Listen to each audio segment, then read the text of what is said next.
It's Thursday, April 6th, 2017. I'm your host, Sarah Mantle. We have a great show in store for you today. First up, we're going to chat with Town Manager Mark Els. He's going to tell us about what his office is doing to prepare for the busy summer season. Then we'll chat with Town Council President Eric Steinhelber about what's on tonight's Town Council agenda. And finally, we'll check in with State Representative Will Crocker on this episode of Barnstable Today. But first, let's go ahead and get a look at today's top headlines. Owners of the Indian Pavilion on Main Street in Hyannis are one step closer to moving forward with plans to build second-floor apartments above their restaurant.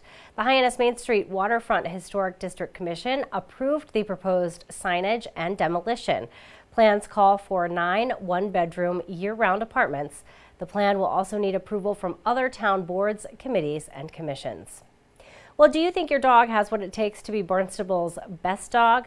Barnstable's Best Dog Contest began this week. To enter, all you have to do is send in your dog's photo along with a check for your annual dog license, a stamped self-addressed envelope, and a copy of the current rabies certificate. Letters should be addressed to the town clerk at 367 Main Street in Hyannis. Don't forget, of course, to stop by and cast your vote. The contest ends May 1st. Once the contest is complete, the clerk's office will return your photo and the new dog tag. Up next, we're going to chat with Town Manager Mark Els. So Mark, I can't believe I'm saying this, but we are heading into the summer season finally. It's finally spring, and although it may not feel so much like spring, we will, before we know it, be in the summer season. So let's talk about, if we can, some of the efforts on Main Street. The summer officers have been such a big help on Main Street. Are they going to be coming back again this summer? Yes, absolutely. The community service officers, that was really a pilot program last year, though we did approve the funding to be reoccurring so that it just wasn't a one-time funding for 6 community service officers, remains in the budget. We're actually expanding that so that they'll have 10 community service officers, assuming that the budget as proposed gets approved. That was a well-received program by the chief. Certainly, we certainly have our standing, officers out there, meaning we physically have our regular police officers out there as well, doing a great job for us. But this allowed for us to have eyes eyes on the street, relationships with everybody, businesses, our visitors, residents, to be able to communicate both with those people who work and visit our Main Street and communicate back to our police department. I think people just felt good about seeing these community service officers out there day in and day out. Hopefully we'll be able to extend it as long. We tried to keep some around right through October, and it's very helpful. Now, did the chief hear any feedback from those community service officers about their day-to-day operations and how they felt the program was going? Do you think there'll be any changes in the program this year? You'd have to ask the chief specifically, but in general, I think it was well received by all, and I think they felt a part of our Main Street and a part of our community, and I think that I heard from all the different groups that I've already stated, that they felt the same way.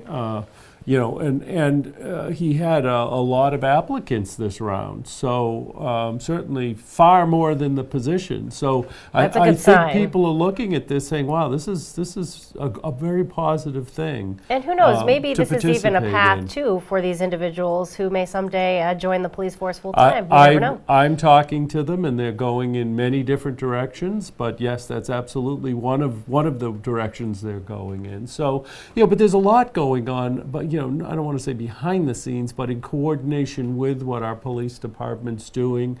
Certainly, we continue to have kind of a multidisciplinary group led by our town council leadership and Jen Cullum as chair of a particular subcommittee where we're keeping an eye on outreach work. We're keeping an eye on the camps, perhaps, where some people may be looking to reoccupy, and we're not seeing the same issue coming into this point in the year that we saw last year, and definitely prior years. Wow. So we're feeling very good that what we've done has been successful. We need to maintain it. We need to continue to coordinate with agencies outside of ourselves, certainly, because they provide a tremendous amount of the outreach work and supportive services so that people can begin to transition, perhaps, from whatever point they are in their lives. So we're very active there as well, coordinating that.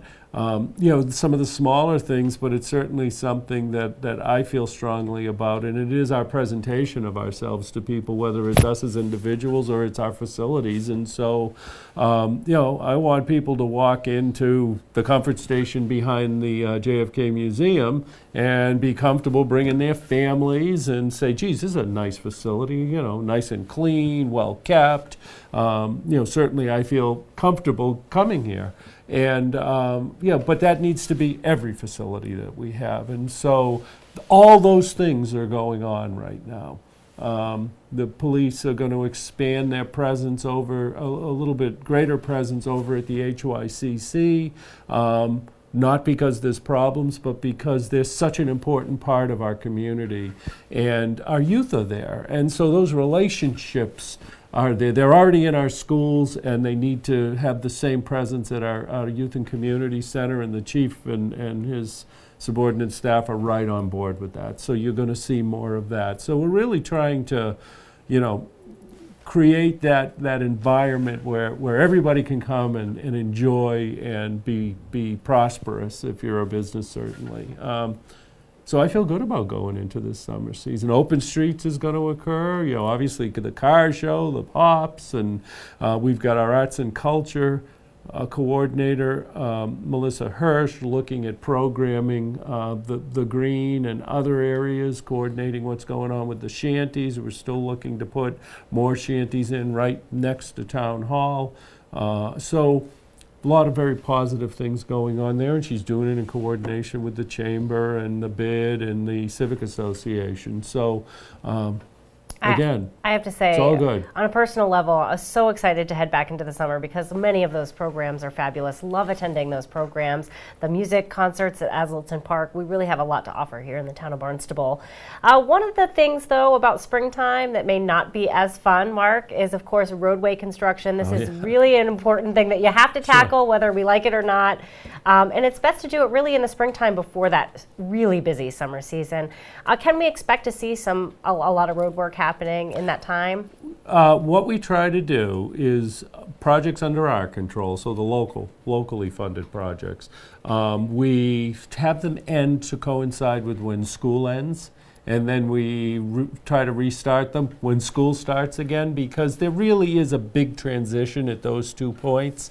In between, we try to minimize it as best we can. If we're going to try to do some work, we'll certainly look at the area, not downtown Hyannis, not major corridors through our town that are going to just disrupt everybody's lives and the ability to get from one place on the Cape to another, because we're key in being able to do that. So the big project that is really outside of our control but in coordination with us is the Route 28 project, and they're knowing of this, and typically they try to do off-road activities, meaning if they're going to do drainage work, if they're going to work on sidewalks, or they're not at the point of landscaping. They're really kind of heading into the meat of their project at this point. So, and that's a long duration project. They're 2 seasons into, they probably have 3 more seasons of construction to go here, assuming that they're not doing it summer season. That's right. But an important project that eventually is going to reap a lot of benefits. So something you just have to live through, I say. You do. Let's talk a little bit about wastewater.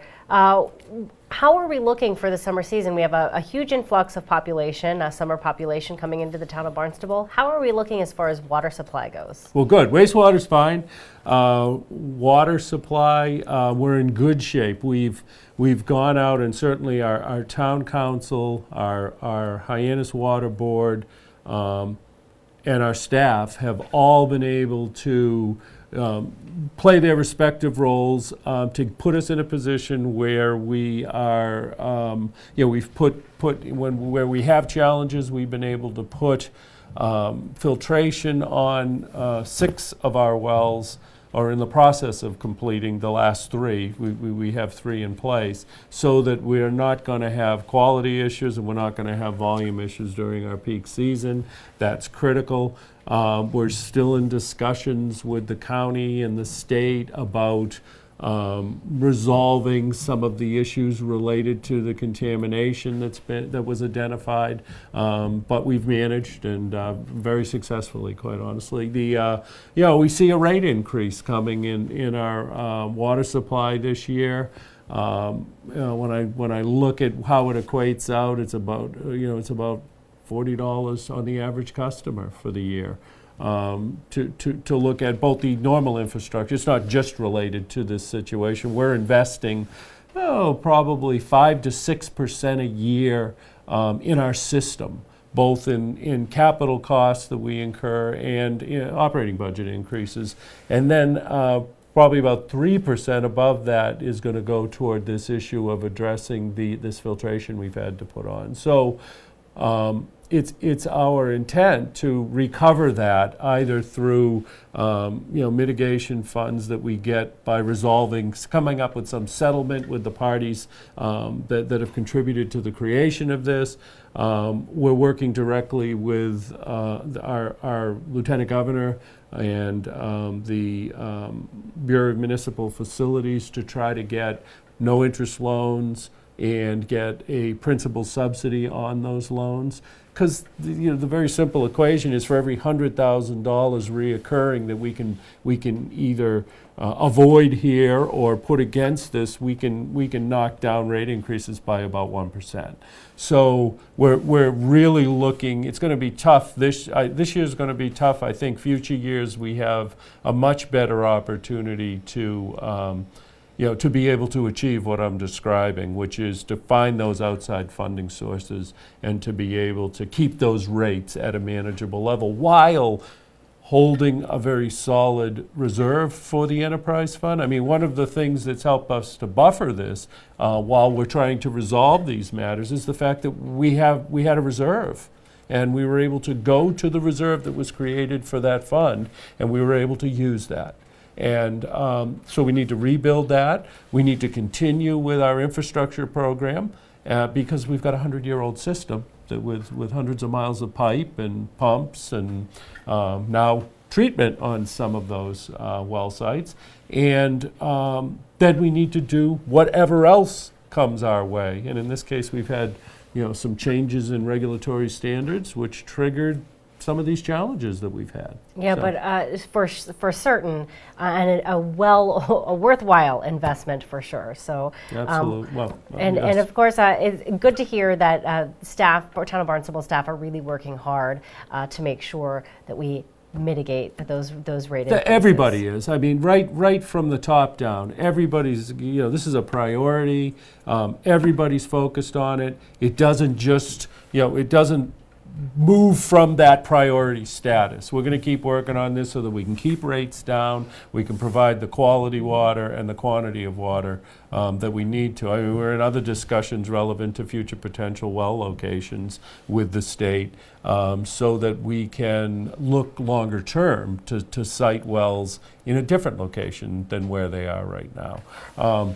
That takes time. And so we are actively in those discussions, again, right from the top down. And everybody's knowing of the challenges that we have. So wonderful. Well, thank you for stopping by today and giving us a great update on all things happening in the summer, as well as our water supply. We really appreciate it, Mark. Thanks for having me. My guest today, Town Manager Mark Ells. Now let's find out what's on the agenda for tonight's Town Council meeting with Town Council President Eric Steinhilber. So Eric, thank you for joining me today. I want to talk a little bit about what's on the agenda for tonight's town council meeting. A thick agenda it is. You're starting work on the capital improvement plan. There are a lot of things you guys are going to tackle tonight. Yes, this was kind of the start of several late meetings as we get through the capital improvement budget, and then we'll get into the operational budget. And kick us off tonight, we're actually going to have a presentation from CFAC, the Comprehensive Financial Advisory Committee, and what they do is kind of review, they're an appointed committee that just kind of reviews the budget and kind of gives some of their opinions on it and scoring on, what kind of falls into the highest priority category and, what kind of falls a little bit lower, but kind of gives us like a overall assessment of, the view of the budget, which is how we kind of kick off, this portion of the year. So interesting to have a second take or a second opinion on the budget as you are presented it. And then everything, there are so many items, we cannot talk about every single one for certain, but some of the bigger items on the capital improvement plan, one thing that caught my eye was $3.5 million for funding the Barnstable High School 21st Century Learning Space project. Can you tell me a little bit about that? Sure. That involves replacing Windows AC systems, kind of in the library area of the school, flooring, furnishings. Right now, a lot of the mechanical stuff's really at the end of its lifespan. Also, the windows are, very old. So when you're in there, it's extremely hot or it's extremely cold.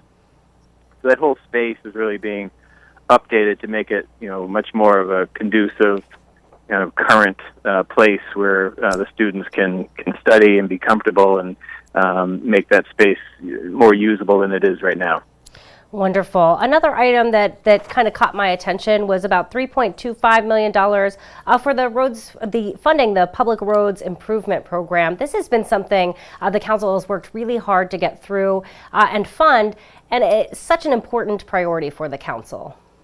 It really is. Roads are, one of the most expensive things that we have to deal with at town level. And this particular item will deal with several roads across the town. It's going to get into, total, some reconstruction, repaving, some drainage improvements, seal cracking, and some roads. I think it's a total of about 28 miles of roads that this will take care of, and what it'll do is extend their life. And it is important to keep up with the maintenance, because the longer you defer maintenance, actually it becomes more expensive to fix the road down the road, no pun intended, but that maintenance, ongoing maintenance, is extremely important to our road system. Right. We actually have the fourth largest road system in the state. Wow. By, mileage-wise. Wow. And the other thing is so important. I think some of these roads were classified as private roads, but really are used by so mmany more individuals than just the residents on the street. So pretty important program there. We had, there's a state law that precludes us from spending public money on private roads. And what we did, a few years back, we reestablished the Roads Committee.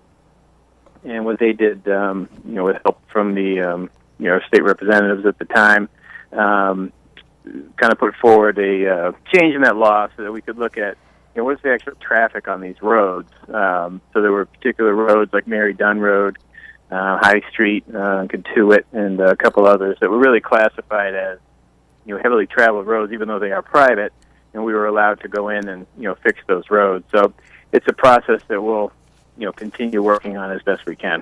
And like I said, this is kind of a pretty big agenda, so not sure you're going to make it all the way through. Do you know typically how far you get each night? I know this may have to be continued into another meeting. Yeah, this will take 2 meetings to get through all these items here on the capital improvement plan. I'll probably take some of these out of order just to kind of help get some people, staff and others, kind of through the evening, just so we don't have people there, 2 nights in a row waiting to the end, wondering if they're going to be called or not, to give the rationale. And then we have a couple other items, some appointments, some committees. We have a CPC transfer for the burial ground over at the Federated Church in Hyannis, which is a second read So we'll have a public hearing on that. And then we also have a appropriation order that will refer to a public hearing on April 27th. So there's a couple of new business items there that we'll make sure we get to before the end of the night. Great. You guys are going to be a busy, busy, busy council for sure. And of course, that just happens every year during budget season. A question I have for you is if residents feel that they want to weigh in, some of these will be public hearings, right? Do you prefer that the individuals who have feedback from residents who have feedback, do you prefer that they give that feedback before at the beginning of the meeting during general public comment, or will you also take public comment during each public hearing on each item? We prefer to take it, in each public hearing because then it's pertinent to the issue, and then the individuals would have heard the, rationale for the item. So sometimes maybe some questions that they had would have been answered by, kind of hearing the presentation. A lot of times there's going to be, visuals on the item as we kind of walk through each appropriation, but they're all public hearings. So I would encourage that. I mean, obviously, sometimes there's limitations and people really want to talk about a specific item, so they will come to public comment. We'll limit that to 3 minutes, but we do prefer the public hearing portion just so that we can kind of get moving into the business of the day and have those comments be really pertinent to what's being discussed at the time. Absolutely. And of course, as you mentioned, they hear the rationale from the staff member who's Exactly. presenting that plan. Thank you so much for joining us today, telling us all about, giving us a rundown for us so we can know what to expect on Town Council tonight. We really appreciate it and look forward to chatting with you again in the near future. And best of luck to you as you make your way through the budget process. All right. Thank you very much. We'll All talk right. to you soon. soon. Bye-bye. Bye. My guest today, Town Council President Eric Steinhuber.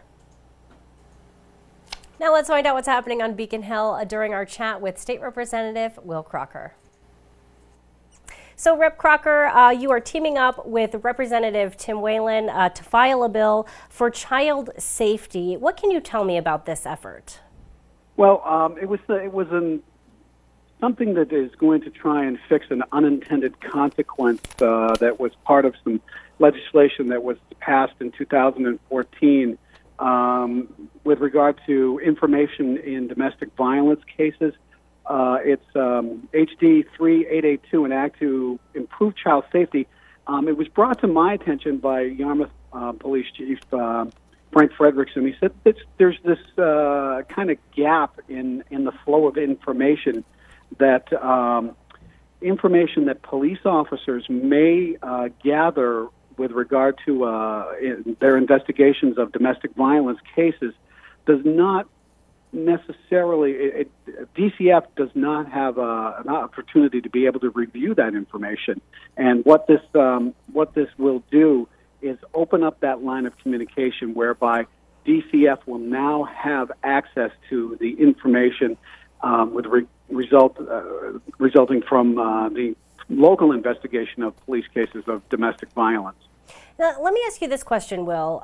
Do you think that there is maybe a concern about due process? So let's say someone is convicted of a crime or maybe convicted of a domestic violence issue. That really, is there a problem there? Do you see an issue with the adjudication? I mean, we're all innocent, of course, until proven guilty. Do you think that could be a problem with this bill?